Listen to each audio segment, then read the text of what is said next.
So recently I read the book The 4-Hour Workweek, which as someone who loves self-help books, I am pretty late to the train because this book is pretty high on the pedestal of self-help books. I have learned a lot from reading the book, and I'm here to provide my review and also try out the principles offered by the 4-Hour Workweek to see if it's actually possible for people who are corporate employed. So for those of you who don't know me, my name is Sarah. I am working at Microsoft as a hardware manufacturer engineer, and I wanted to really test the theories in the 4-Hour Workweek to see if it applies to people in the corporate world. For me, my goal behind trying the 4-Hour Workweek principle was not to reduce my time at work, because as someone who is relatively new, I just started my job about 9 months ago. I'm not ready to reduce the time I work yet. I'm definitely still spending a lot of time learning and getting adapted to the work office, but I wanted to reevaluate my time and optimize the amount of value I bring to my company and enhance my performance.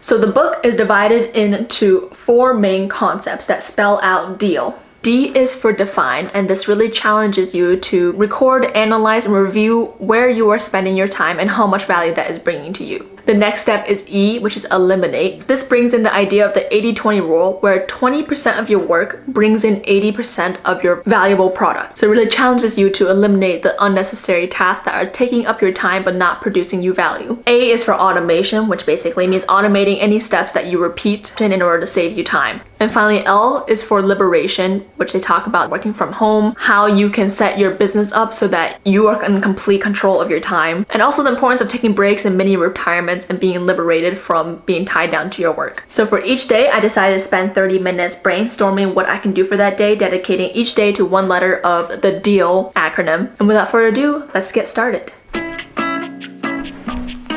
Hi everybody, today is Monday and I am very excited to start trying to implement principles of the 4-Hour Workweek into my week. The first step is D, which is define. So I want to take data where I've been spending my time. Luckily, I knew this video was coming, so I did something a little bit ahead of time, which is I color-coded my calendar so that I could get an idea of where I was spending my time. And I broke it down into a few categories. So the categories that I broke down my day-to-day tasks down to were 1, checking email, 2, day-to-day responsibilities, 3, process improvement projects, 4, meetings, and 5, any management related things. So for example, this week we have a draft due for writing a review of how our past couple of months have been, documenting our accomplishments and reviewing them with our manager, so those kinds of things. So this is my calendar, and I color-coded all the different activities in order to document at the end of the week how much time I spent in each category. And the results were, drumroll,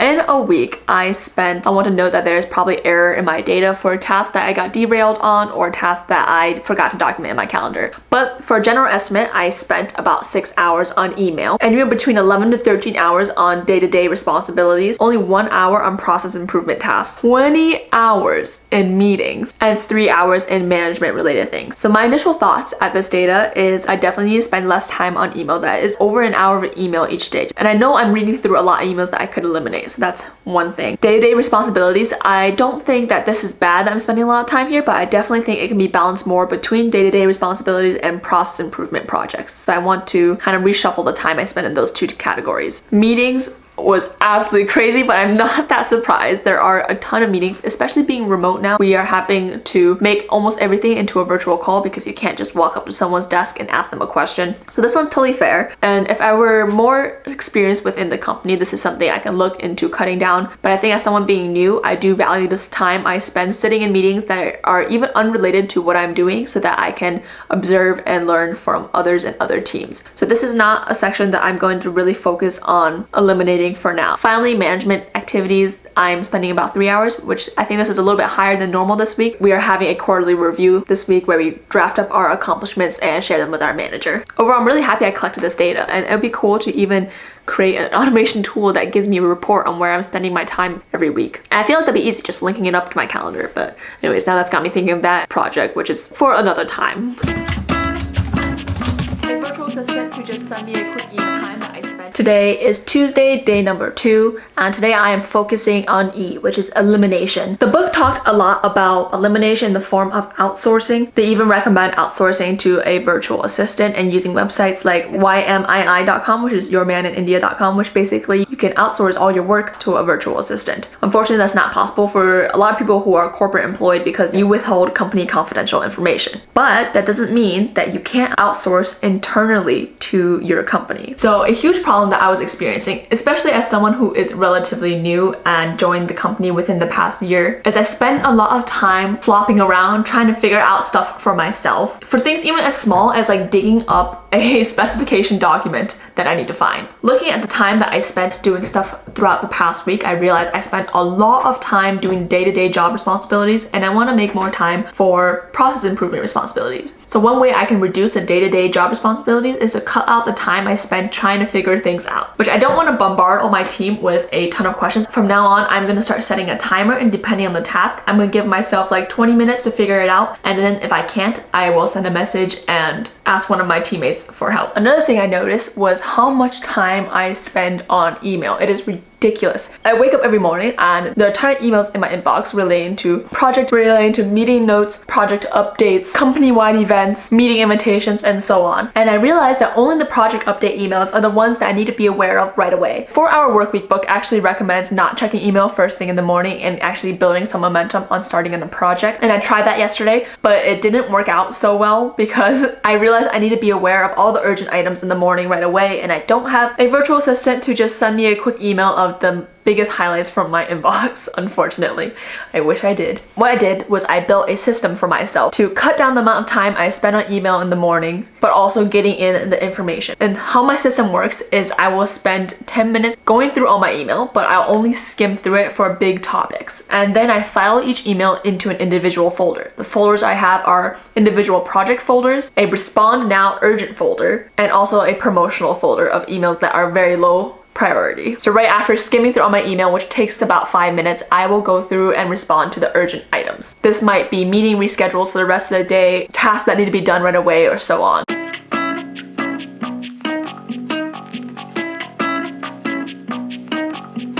Hi everybody, today is Wednesday, day 3, and today I am working on automation. So a little bit background that I think implementing the 4-hour work week and its principles takes time. There are some letters attached to the end of the book of people who have implemented it successfully into their lives, and they all talk about how they worked on building out the principles over the course of a year. So I won't be able to automate anything by the end of today, but now that I'm paying more attention to where I'm spending my time and what is taking up my capacity, I have found a lot of areas where I can improve processes, create tools, so I no longer have to spend time on those tasks. Which, as a manufacturing engineer, this is a principle I was aware of and is greatly valued in the manufacturing world, which is basically what tasks take up your time but are simple and repetitive, because then you can code an algorithm or even a simple Excel spreadsheet to automate the process and essentially takes work away from you.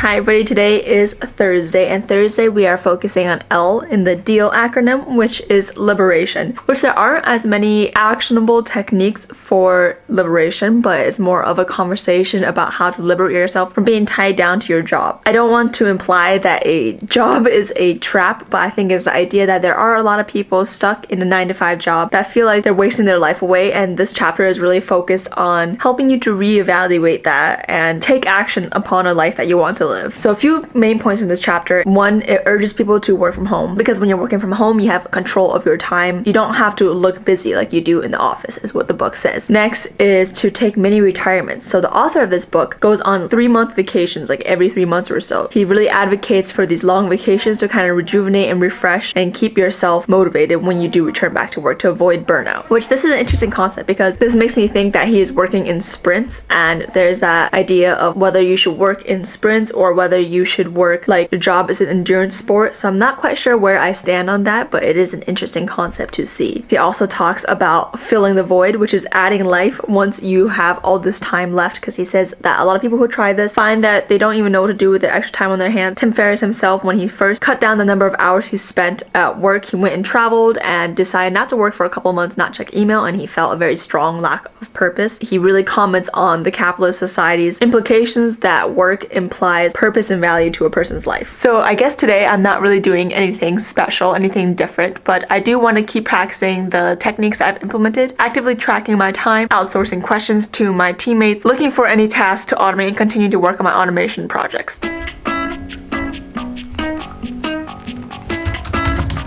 Hi everybody, today is Friday, the last day of the week. Overall review, I am really grateful I read this book because, you know, a lot of things in the book are out of date. Like, they talk about CDs, and it's funny because it's just crazy how fast our world is changing. But the overall message I'm getting from the book is just to make sure you're being intentional with your time and not wasting your life away out of fear. It's funny because at the same time I'm reading the book How to Do Nothing, and they have a very strong stance against the capitalist nature of the world. And I'm also a subscriber on Medium and stumbled upon a blog article that was very cynical about the most intelligent people going to Ivy League colleges, working their butts off just to seek average 9-to-5 jobs. And there are definitely two views to take on this. So it got me really thinking about making an article about an open letter to people who just graduated, how to choose a career path, what my experience has been so far. So let me know in the comments down below if that's something you want to see. This is where I fully intentional to be at the moment, but I definitely had a period of time, and by period of time I mean a couple of months, where I questioned all the decisions I made in my entire life, where I wasn't sure if this was the right path for me. You know, I worked all 4 years in college to get here to where I am, and I just began questioning the purpose behind all of it. And I realized when I was questioning that early in my career, it was a combination of, one, I went in with the wrong expectations. I went in with the expectation to learn a bunch of technical information in my career, which I have,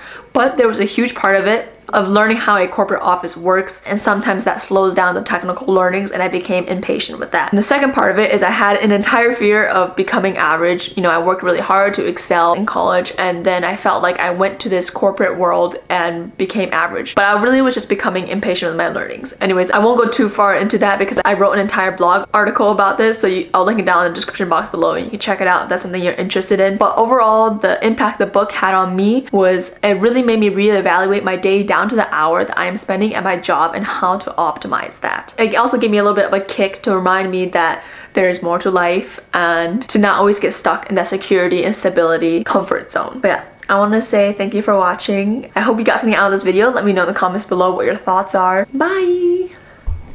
Young age, trying to make a bit. Now that I'm up late, all on my dick. No contract, just never thrown a brick. Just trying to keep it cool like this ice on my wrist. God-given talent, been feeling blessed. Kept it 100 like an Asian's math test. Balling all day, I got it on lock. The way I'm flexing on